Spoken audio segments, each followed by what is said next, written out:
Muy buenas tardes a todas y todos, muy complacida de poder compartir con ustedes en este espacio del aula digital de multijurídica sobre una temática de tanta actualidad como lo es la asociada al tema educativo. El día de ayer se celebró por tercera vez el Día Internacional de la Educación, fecha declarada así por la Asamblea General de las Naciones Unidas, y considerando pues la importancia que tiene la educación para el futuro y para el desarrollo de los pueblos, hemos querido desde Multijurídica, desde su revista, a cuya temática dedicamos precisamente la quinta edición, poder compartir algunas impresiones acerca de los desafíos con los que se encuentra pues la educación universitaria en estos tiempos de pandemia. Seguidamente nuestras consideraciones.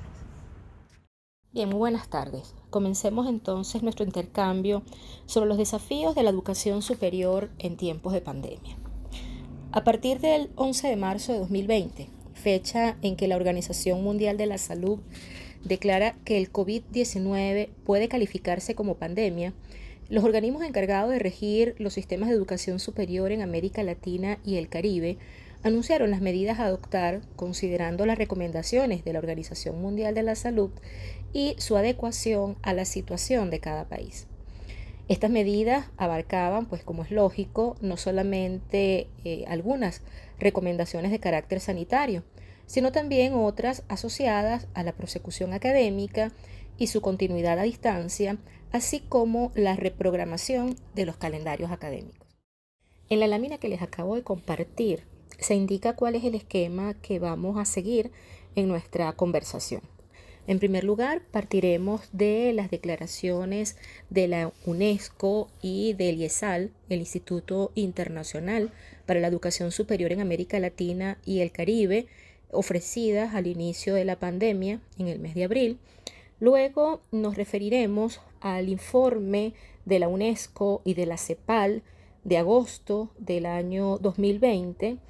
para luego hacer mención pues a los efectos a partir del resultado de esos informes y de la experiencia que hemos podido ver no solamente en Venezuela, sino en los demás países de la región y además del mundo,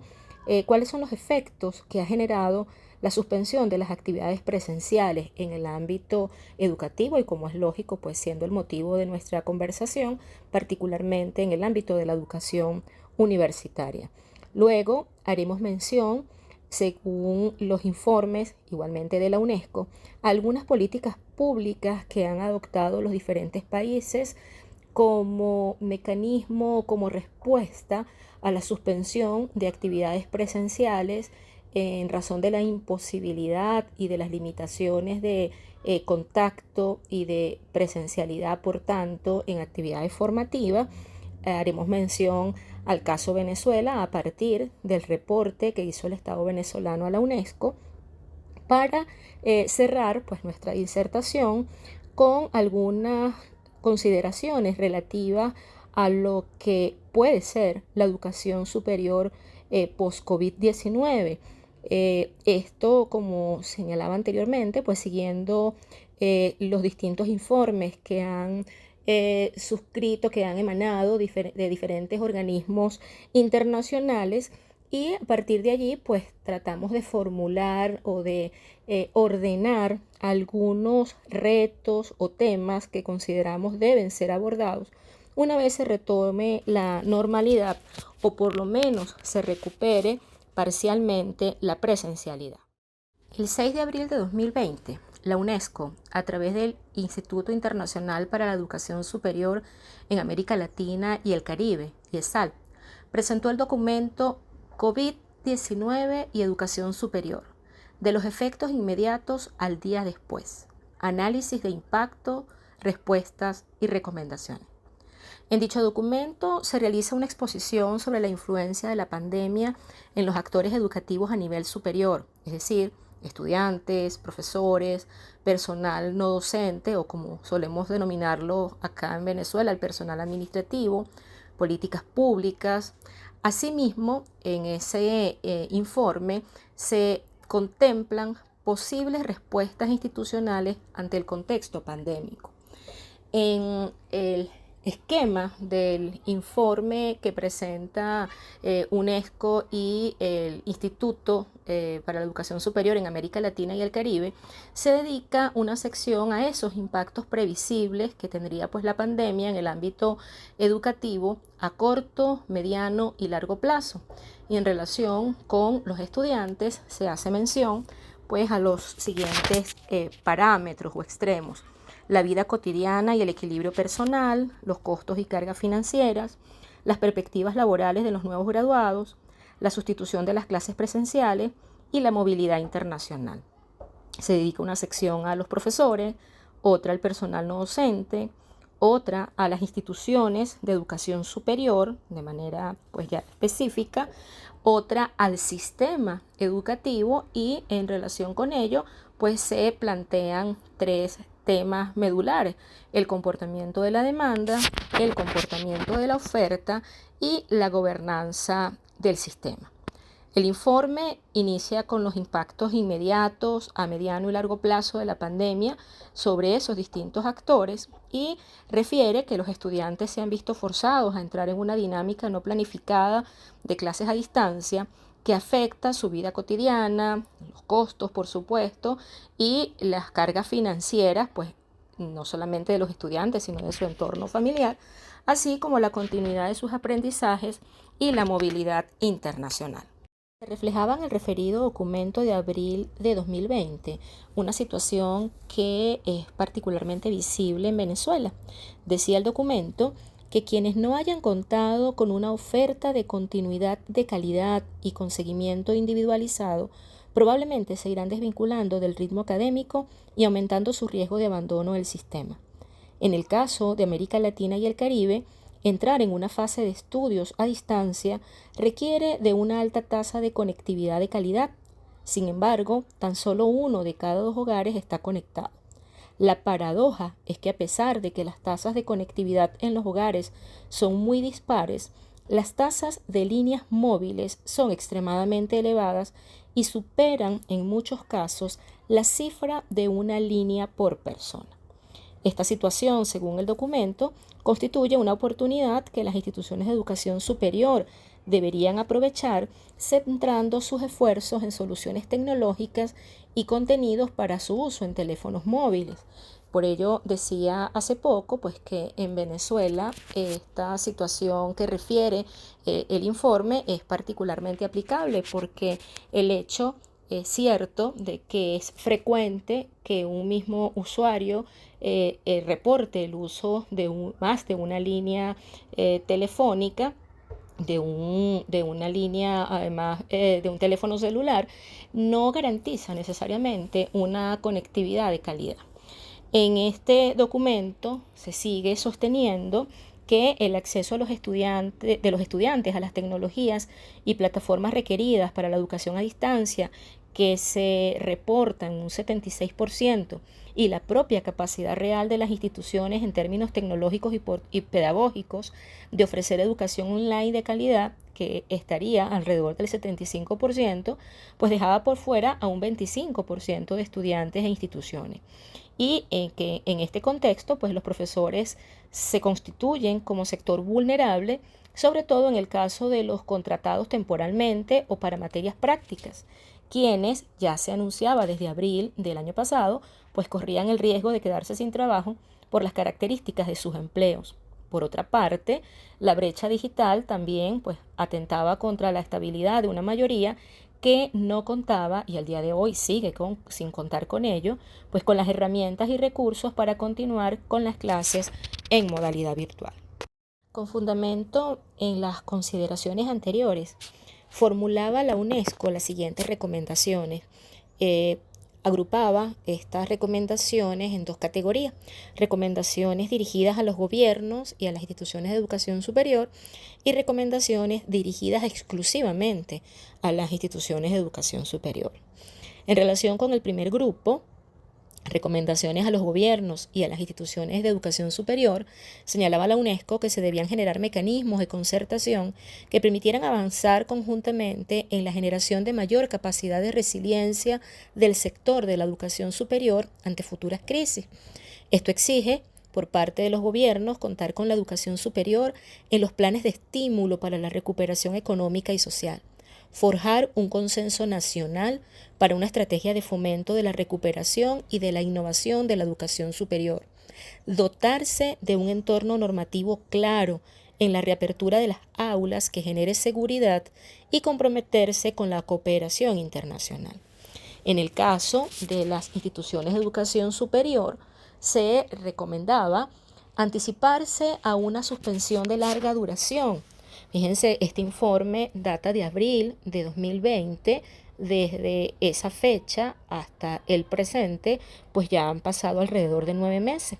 Entonces decía la UNESCO, pues, o hacía mención a la necesidad de anticiparse a esa suspensión de larga duración, centrando los esfuerzos en asegurar la continuidad formativa y garantizar la equidad, generar mecanismos de gobierno, monitoreo y apoyo eficientes, diseñar medidas pedagógicas para evaluar formativamente y generar mecanismos de apoyo al aprendizaje de los estudiantes en desventaja, documentar los cambios pedagógicos introducidos y sus impactos, aprender de los errores y escalar la digitalización, la hibridación y el aprendizaje ubicuo, así como promover la reflexión interna sobre la renovación del modelo de enseñanza y aprendizaje.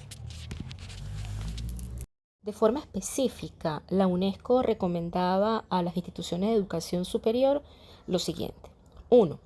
Cancelar o posponer los programas de intercambio internacional o de salidas al extranjero, por lo menos aquellos que incluyeran entradas o salidas de países afectados por el COVID-19, tanto de estudiantes como de profesores e investigadores. 2. Cancelar o posponer las reuniones académicas y congresos internacionales y hacer lo mismo con las de carácter nacional si el COVID-19 se había manifestado ya en el propio país. 3. Suspender las actividades académicas presenciales. Y 4. Preparar un plan de contingencia a escala institucional, anticipando la eventualidad de que la institución tuviera que cerrar sus puertas, de forma tal que ese plan contemplara 1. La operatividad de los mecanismos de gobierno e información pública a distancia y la posible creación de un comité de crisis. 2. Tomar medidas para que las unidades técnicas pudieran seguir operando los sistemas de información y comunicación en remoto. 3. La utilización de la propia plataforma de aprendizaje en línea o el campus virtual para seguir facilitando el aprendizaje de los estudiantes a distancia, o en el caso de que no se dispusiere de ninguna propia, instalar alguna de las múltiples aplicaciones y plataformas educativas abiertas, teniendo presente que parte de los estudiantes tal vez solo podían utilizar dispositivos móviles. Y 4. Contar, a su vez, con mecanismos de formación y apoyo en línea al profesorado y a los estudiantes que debían ser debidamente reforzados.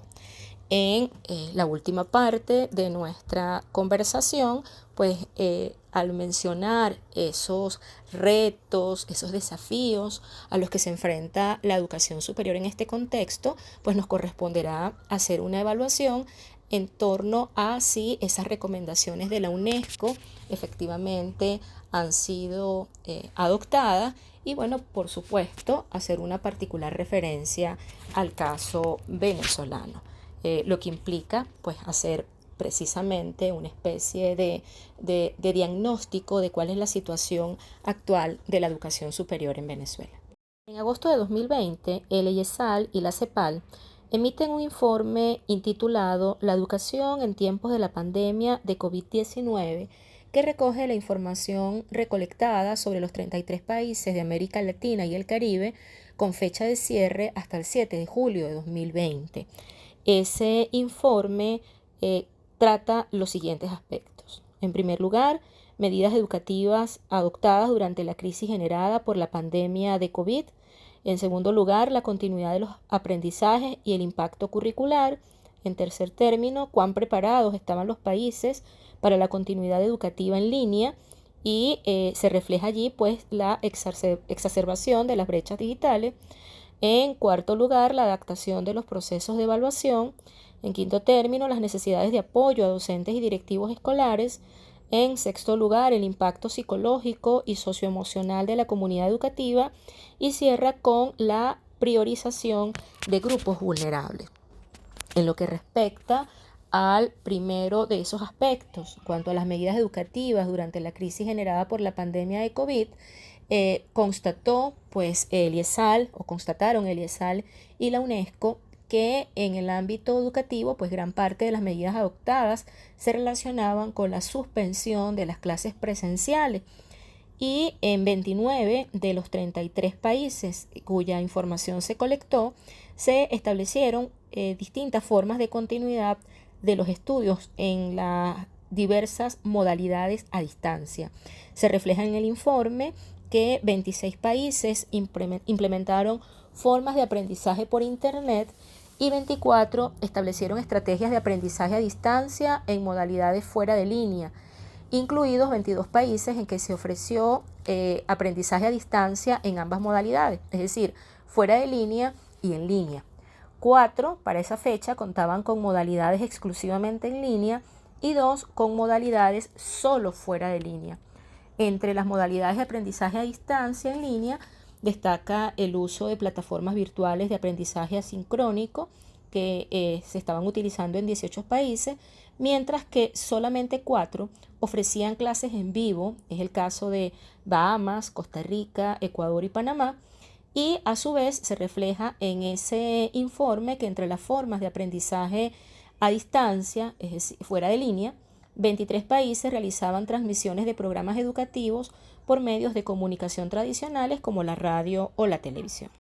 Sobre el punto continuidad de los aprendizajes e impacto curricular, se reflejó en el informe que en el marco de la suspensión de las clases presenciales, la necesidad de mantener la continuidad de los aprendizajes impuso desafíos que los países abordaron mediante diferentes alternativas y soluciones en relación con los calendarios escolares y las formas de implementación del currículo por medios no presenciales y con diversas formas de adaptación, priorización y ajuste.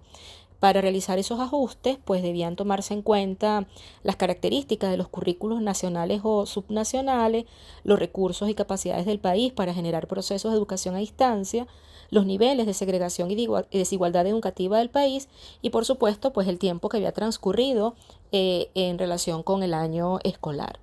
Sobre el aspecto cuán preparados estaban los países para la continuidad educativa en línea y, por tanto, pues la exacerbación de las brechas digitales se refleja en ese levantamiento realizado en relación con estos 33 países, que la desigualdad en el acceso a oportunidades educativas por la vía digital, pues es evidente que aumenta las brechas preexistentes en materia de acceso a la información y el conocimiento. Esto, pues más allá del proceso de aprendizaje que se está tratando de impulsar a través de la educación a distancia, trae como consecuencia pues que dificulta la socialización y la inclusión en general. Por lo que en el informe se dice, es preciso entender estas brechas desde una perspectiva multidimensional porque no se trata solo de una diferencia de acceso a equipamiento, sino también del conjunto de habilidades que se requieren para poder aprovechar esta oportunidad, que son desiguales entre estudiantes, docentes y familiares a cargo del cuidado y la mediación de este proceso de aprendizaje que hoy se realiza en el hogar. Por lo mismo, es central que las políticas de promoción de un acceso más igualitario a la tecnología comiencen por reconocer estas diferentes dimensiones que estructuran las desigualdades sociales en la región y trabajar intencionalmente para revertirlas. En cuanto a la adaptación de los procesos de evaluación, destaca el informe la relevancia de la evaluación y del monitoreo de los aprendizajes, así como la retroalimentación, pues que es fundamental para poder establecer la evolución en ese proceso formativo, y por ello pues destaca la necesidad de que se desarrollen instrumentos de evaluación formativa y de autoevaluación, que se formulen orientaciones o ajustes normativos para resolver asuntos como la promoción de las y los estudiantes en estas condiciones y la aplicación de evaluaciones estandarizadas o de gran escala. Se reconoce que la aplicación de los exámenes pues requiere de condiciones ideales que aseguren la equidad y la confiabilidad en su aplicación y la utilización de la información que surge de ellos, y termina pues en relación con este punto reconociéndose que la situación actual dista de ser la ideal para este fin y que los países tendrán que priorizar objetivos mayores por sobre la aplicación habitual de instrumentos de evaluación. En relación con el tema asociado a las necesidades de apoyo a docentes y a los directivos de las instituciones educativas pues en todos los niveles, destaca en el informe el rol que en la pandemia pues han cumplido los profesores y el personal educativo y las respuestas que estos han ofrecido para poder superar la situación y tratar de asegurar la prosecución, lo que ha obligado a replanificar y adaptar los procesos educativos, ajustar la metodología, llevar a cabo algunas reorganizaciones o modificaciones curriculares, revisar el diseño de materiales, diversificar los medios a utilizar, las plataformas de trabajo, y ello además reconociendo que buena parte de ese profesorado pues carecía de la formación necesaria en la aplicación de las TIPS y de todas estas plataformas que se han visto las instituciones en la necesidad de implementar para poder asegurar la continuidad. Entonces, esto ha evidenciado pues la necesidad de formación que se debe ofrecer al personal docente y al personal directivo y la provisión de recursos para que puedan continuar, digamos que asumiendo los retos que supone adecuar la oferta y esos formatos pedagógicos sin dejar de lado o sin obviar la situación, sobre todo los entornos desfavorecidos. En cuanto al impacto psicológico y socioemocional en la comunidad educativa, destaca el informe que en muchos casos le ha correspondido al personal docente y educativo enfrentar las demandas de apoyo socioemocional y de salud mental de los estudiantes y de sus familias, que es una dimensión para la que no estaban necesariamente preparados, y ello pues sin dejar de lado también las necesidades de apoyo en esas áreas que han expresado los docentes y el personal que presta servicio en las instituciones de educación, pues considerando que a las circunstancias del entorno asociadas pues al riesgo de enfermarse o de que su propia familia se contagie, está la responsabilidad de tratar de asegurar la prosecución académica y que esta prosecución se lleve a cabo pues en las mejores condiciones de calidad y de pertinencia, disponiéndose no siempre de los mejores mecanismos o medios para llevar a término esta actividad. En lo que respecta a la priorización de los grupos vulnerables, pues se indica que es imperativo priorizar a estos grupos más desfavorecidos, sobre todo en un entorno como en el que nos encontramos, para evitar que los efectos de la pandemia profundicen pues ya las condiciones de desigualdad en la que se encontraban o respecto de los demás miembros o integrantes del sistema educativo en la que se encontraban estos grupos. Entonces, desde el punto de vista de la continuidad educativa, se señala que urge considerar las necesidades y respuestas diversas que requieren distintos grupos, incorporando respuestas pedagógicas sensibles y pertinentes que atiendan a las diferencias culturales, de género, lingüísticas, de accesibilidad, etcétera. Y en relación con este punto, pues se insiste que una situación que merece especial atención es precisamente el riesgo de que esos grupos vulnerables o menos favorecidos se desvinculen del sector educativo, del ámbito educativo, y abandonen los estudios, lo cual pues va en consecuencia a incrementar esos procesos de desigualdad que ya padecían. Entonces se hace necesario pues un mayor apoyo a los grupos más vulnerables a los efectos de la pandemia y la consecuente crisis sanitaria, social y económica que emerge precisamente de esta situación.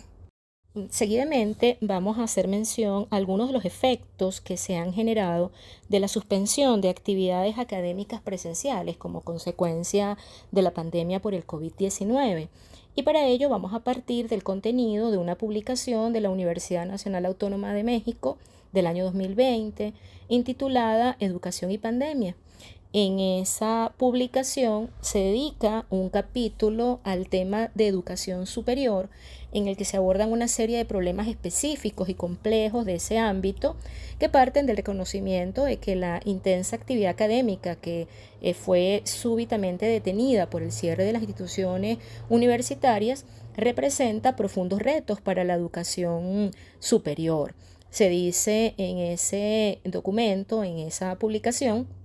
que el campus ha sido desplazado mayormente por estrechos espacios habitacionales, donde los universitarios atienden a través de una pantalla las actividades propuestas por sus docentes. Asimismo, las tareas de investigación y extensión se han visto modificadas de una manera radical por el cierre de las instalaciones físicas y por el supuesto general de que la vida académica puede transcurrir entre pantallas, chats y correos electrónicos, o más claramente, entre Zoom, WhatsApp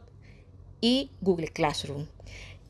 Al referir el caso de la UNAM, se plantean una serie de interrogantes que consideramos son perfectamente aplicables pues, a cualquier país. Y yo diría que la respuesta a las preguntas que allí se formulan, para las cuales difícilmente se puede ofrecer una solución, habiendo transcurrido en el caso nuestro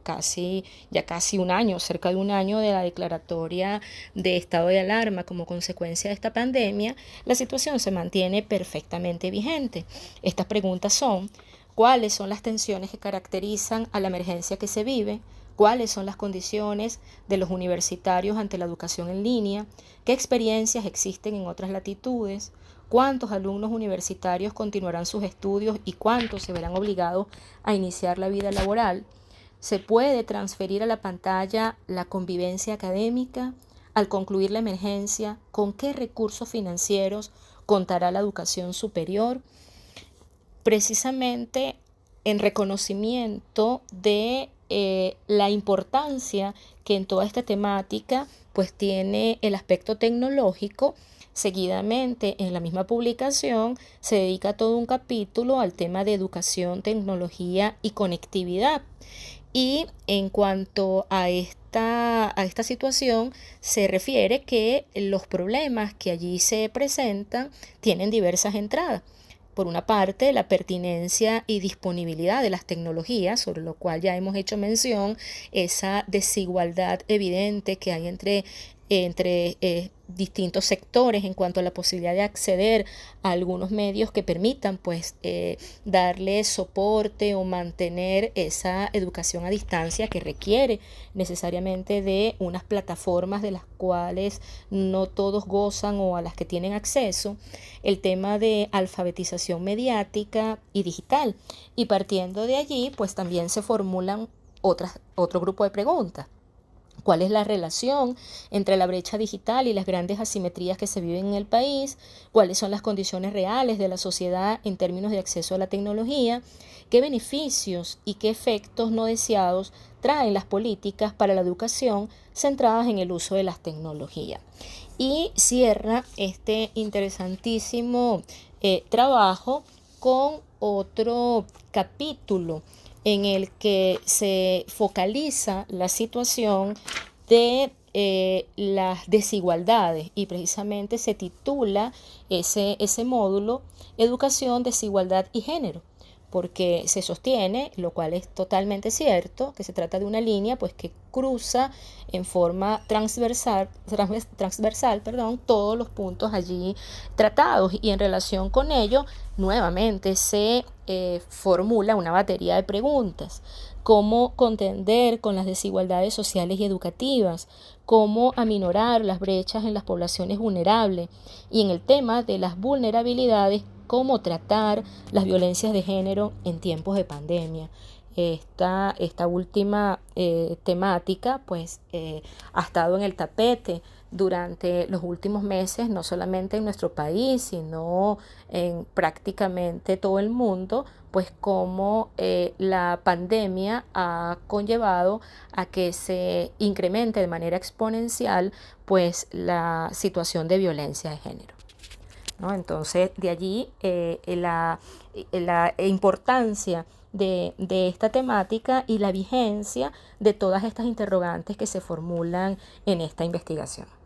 Un poco resumiendo lo dicho anteriormente, ¿cuáles en definitiva han sido las respuestas institucionales que han ofrecido los distintos países frente a la suspensión de actividades académicas por la pandemia por el COVID-19?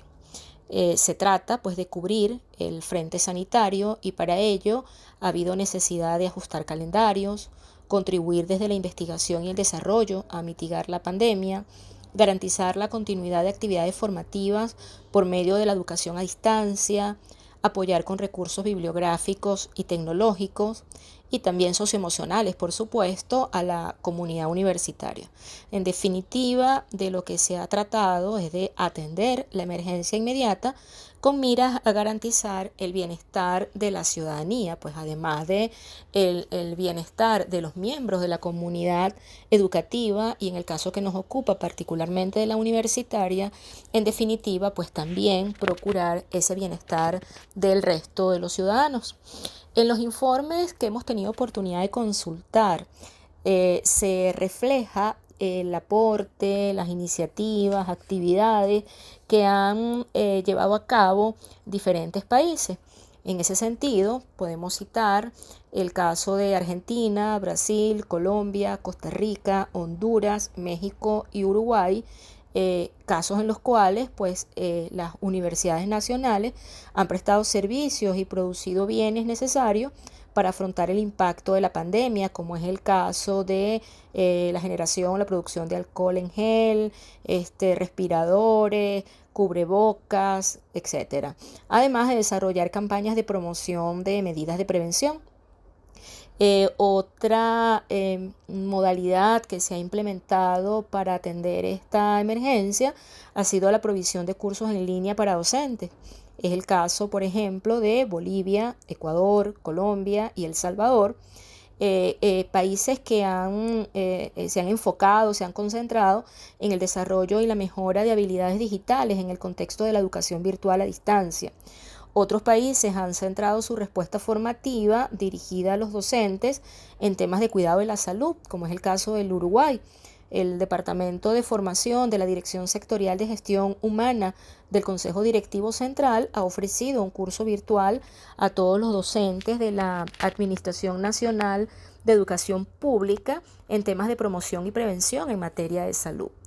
Y otra modalidad que se ha adoptado, otra respuesta que se ha formulado ha sido la entrega de dispositivos digitales para docentes. Es el caso de El Salvador, por ejemplo, y en Paraguay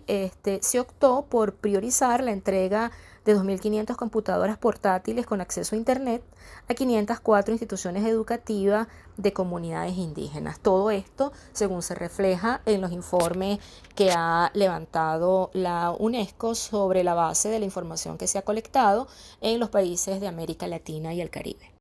¿Cuál es la situación de Venezuela? ¿Qué medidas ha implementado nuestro país para dar atención al ámbito educativo en razón de la suspensión de actividades presenciales a partir de la pandemia por el COVID? Según el reporte enviado por Venezuela a UNESCO, y esto comprende pues básicamente el tema de educación universitaria, el 13 de abril se hizo un balance del programa Universidad en Casa a través del espacio Café en la Mañana de Venezolana de Televisión. En esa oportunidad se anunció el plan Universidad en Casa en 7 pasos fundamentales a partir de resoluciones de cada casa de estudio, según hizo saber el ministro de Educación Universitaria, César Trompis. Se se debían implementar pues como medios para la interacción, el uso de la mensajería de texto, mensajería telefónica y aulas virtuales, y se disponía que en cada consejo universitario recaía la responsabilidad de establecer las modalidades a utilizar. El 90% de las universidades, según informaba el ministro en ese momento, habían respondido de manera positiva y habían establecido estas modalidades. Y había 27 universidades en proceso de inscripción para la fecha. En algunas universidades estaban en un periodo intersemestral y eso implicó pues llevar a cabo la inscripción de los nuevos estudiantes a través de esta modalidad a distancia. Entonces todo lo que era la adecuación de los procesos académico-administrativos a esta nueva modalidad pues se comenzó a implementar, según informaba el ministro en la información que se reportó a UNESCO. Para esa misma fecha, el ministro Trompis refería que el plan Universidad en Casa había sido acatado en un 90% como medida implementada a partir de la cuarentena. En fecha 10 de abril, el Ministerio del Poder Popular para la Educación Universitaria había presentado a ESAL UNESCO un balance de ese plan Universidad en Casa, y en esa información se refería fundamentalmente a lo siguiente. El Ministerio del Poder Popular para la Educación Universitaria presentó el balance del plan Universidad en Casa, directriz impartida por el presidente Nicolás Maduro una vez decretado el estado de alerta en Venezuela por la aparición de casos de COVID-19, ante el Instituto Internacional para la Educación Superior en América Latina y el Caribe de la UNESCO y ESAL. Desde la sede del ministerio, el ministro Trompis resaltó entre los aspectos más importantes de las acciones del Plan Universidad en Casa la incorporación de más de 19.500 estudiantes de los últimos años de medicina y enfermería a la rotación hospitalaria a nivel nacional y el uso de las tecnologías de la información y comunicación para la prosecución del proceso académico de los estudiantes universitarios venezolanos. Durante la presentación del balance estuvo presente Frances Pedro, que es el director de ESAL UNESCO, quien expresó que Venezuela es uno de los pocos países que ha sido capaz en poco tiempo de lanzar un programa que intenta apoyar con los recursos disponibles a la comunidad universitaria durante este periodo de crisis. Otra de las actividades que se refería, es que Venezuela había decretado el 13 de marzo un estado de alarma en todo el territorio nacional con ocasión de la pandemia por el COVID-19. Si efectivamente estas medidas que indicaba el ministro se habían implementado en las universidades, pues corresponde señalarlo a quienes hacen o hacemos vida precisamente en las instituciones de educación superior. Efectivamente, pues había un plan que contemplaba unas líneas muy gruesas que a cada institución universitaria le correspondía adecuar y que posibilitara, como en efecto se hizo en algunas instituciones de educación superior, la prosecución pues para la conclusión del año, semestre, trimestre, dependiendo del régimen que se implementara, pues considerando que el estado de alarma comenzó a regir a partir del mes de marzo y que tanto para los alumnos de régimen anual como de cualquier otro régimen implicaba estar o bien ya casi que al final del periodo académico o por lo menos en una etapa bastante avanzada del mismo. Y en ese sentido, los lineamientos del ministerio fueron más en el sentido de o en la orientación de dejar la libertad a las instituciones de implementar modalidades de educación a distancia. La mención que se hace allí al uso de teléfono, mensajes de textos, etcétera, era una cuestión meramente enunciativa. Ahora bien, ¿cómo se tratará la situación post-pandemia? En la sesión extraordinaria del Encuentro Mundial de Educación de la UNESCO, realizado de forma virtual en octubre de 2020, Decía la Comisionada Internacional de Alianzas de la Unión Europea que no habrá recuperación global si no hay educación. A ello podríamos nosotros agregar que la educación a distancia, no obstante se supere la pandemia, llegó para quedarse. Efectivamente, la experiencia de educación a distancia, independientemente de las desigualdades que evidencia, como hemos podido comentar durante el curso de esta exposición, tiene una serie de fortalezas que deben ser aprovechadas por los países, específicamente por sus instituciones de educación universitaria, en orden a mejorar los mecanismos, los medios que obviamente se han implementado de forma apresurada o improvisada como consecuencia de la situación que nos ha tocado vivir, pero que pueden traducirse a través de la debida planificación, organización y ajustes en fortalezas importantes para el sistema educativo y particularmente para el sistema de educación superior, tomando en consideración pues que permite esta modalidad de educación a distancia, fundamentalmente la que se concreta a través del uso de medios telemáticos, a través del uso de las tecnologías de información y comunicación, pues que se pueda interactuar sin importar el lugar en el que nos encontremos. Esta misma actividad que estamos realizando es un ejemplo de ella, y eso puede redundar en una mayor calidad y una mayor universalidad de la educación universitaria, en tanto permitirá que se puedan emplear recursos de una institución a otra, que una institución de un país o dentro del mismo país inclusive pueda colaborar con otras instituciones que se encuentren en una situación incluso un poco más precaria o con menos recursos, en el sentido de fomentar la colaboración, los intercambios a través de esta modalidad. Entonces, seguidamente vamos a hacer mención a algunos de esos retos que emergen precisamente de toda esta experiencia y situación que ha generado la pandemia, y algunos compromisos y algunas tareas que, según se refiere en los informes que hemos podido comentar, pues deben asumir los estados a partir de una recuperación progresiva de las actividades presenciales en el ámbito universitario. Entre los retos que tiene la educación superior en una situación pospandemia, podemos identificar los siguientes. Primero, considerar las experiencias de otros países y consultar al personal docente y a expertos del sector académico y de otros sectores con el fin de ampliar las posibilidades de trabajar el currículo y las formas de evaluación. Ya vimos que este es un aspecto en el que hay notables debilidades, y es muy importante asegurar pues la confiabilidad del proceso educativo. Segundo, apoyar a los docentes en el proceso de reapertura de las instituciones de educación superior, y eso supone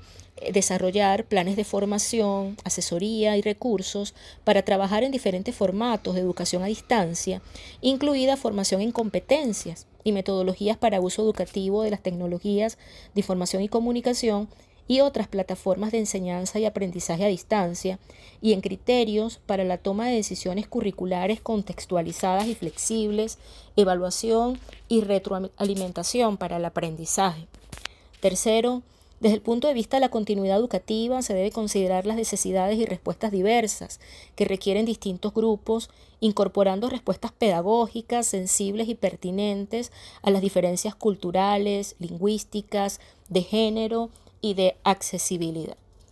Debe profundizarse los avances en la innovación metodológica y la implementación de formas alternativas de enseñanza, incorporando una apertura del currículo y estrategias educativas para el aceleramiento y la recuperación de aprendizajes de los y las estudiantes que han sido los más perjudicados durante la pandemia. En quinto lugar, se debe llevar a cabo el resguardo, por supuesto, prioritario de la salud y apoyo socioemocional, junto con el desarrollo de competencias para la enseñanza en materia de habilidades socioemocionales a las y los estudiantes y sus familias, pues para superar esta coyuntura. Yo aquí agregaría que en Venezuela en los últimos años han sido distintos los eventos que han colocado en crisis o que han puesto a prueba precisamente esas fortalezas y esas habilidades socioemocionales de estudiantes, de docentes. Basta con recordar la situación vivida en el año 2019, que también impactó, pues bueno, obviamente todas las esferas del país, pero en el tema que nos ocupa, que es el ámbito educativo, pues lo que se vivió a partir de los apagones que tuvieron lugar en Venezuela durante el primer trimestre del año. En sexto lugar, otro de los retos pues, es garantizar la continuidad laboral y las condiciones laborales y contractuales decentes para el personal docente y el personal que presta servicio en las instituciones de educación universitaria.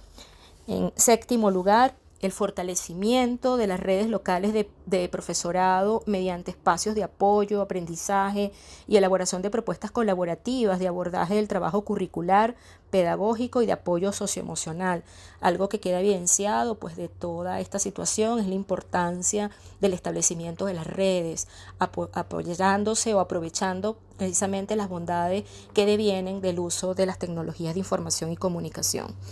Y en lo que respecta a la parte administrativa, pues este sector tiene como reto más significativo brindar un derecho a servicio de calidad, buscando las estrategias que le permitan resolver los problemas que plantea la brecha digital y las condiciones socioeconómicas de estudiantes y docentes. Ambos, profesores y estudiantes, se sitúan en un espacio de aprendizaje y ruptura y advierten que es necesario desarrollar el autoaprendizaje, la autonomía y competencias socioemocionales. Quiero concluir trayendo a colación una afirmación que hace el profesor José Antonio Miguel Román de la Universidad José Vasconcelos de Oaxaca, México, quien en un trabajo intitulado La educación superior en tiempos de pandemia, una visión desde dentro del proceso formativo, dice lo siguiente, cito: es primordial replantearse que los roles de cada uno de los actores del proceso formativo en educación superior exigen un cambio de paradigma, transformar nuestras limitaciones en fortalezas y apropiarnos cada uno de nuestras responsabilidades. Hoy más que nunca, en tiempos de pandemia, la educación debe asumir un enfoque complejo, puesto que la totalidad muchas veces excede la suma de sus partes. Se debe, pues, educar para la incertidumbre. Fin de la cita. Muy agradecida por su atención. Quedo al pendiente de los comentarios o preguntas que tengan a bien formular. Muy buenas tardes.